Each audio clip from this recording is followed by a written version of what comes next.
Here's how to get your book published.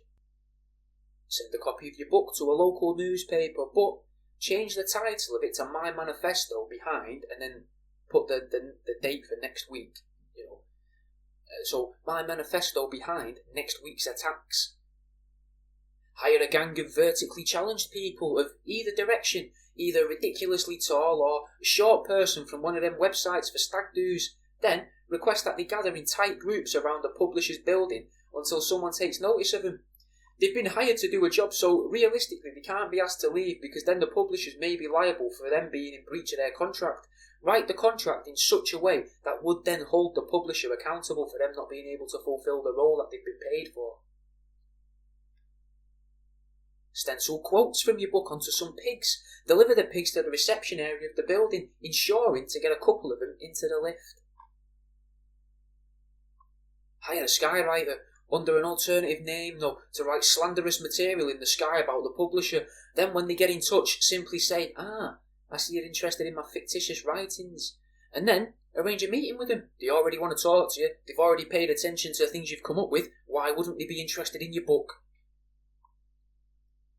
Ingratiate yourself into the publisher's nephew's life.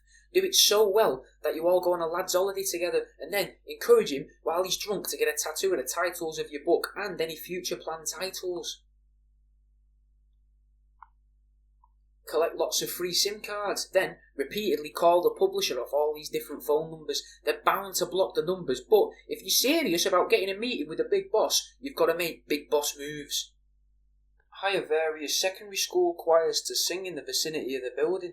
I'm thinking car park, reception area, outside of the building.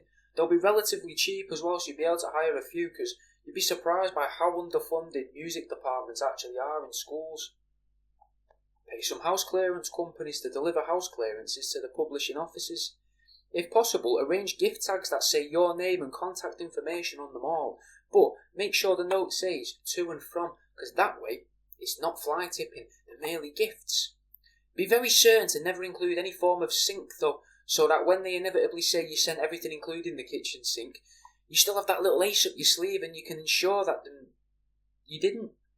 That way you can maintain control of the situation. And also, if they do make the little joke about a sink, you can say, is that all it would have taken? A sink? I didn't even send you a sink. Leave it with me. And they'll love that little bit of humour, Injecting humour into a situation can really help in times like this. Get yourself a large dead mammal, like an horse. Preferably one that's been shaved and is one solid colour. Have it professionally tattooed, then attempt to sell that to the publishers. When they say no, because they will definitely speak to that person who brings a dead horse to the office, ask them if they just prefer it paperback. Market your book as though it's already been published by that company. Tell everyone.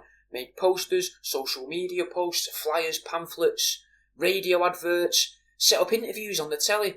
If they see that you've already done all of the groundwork, then realistically, what have they got to lose? And that's the end of this week's Here's How.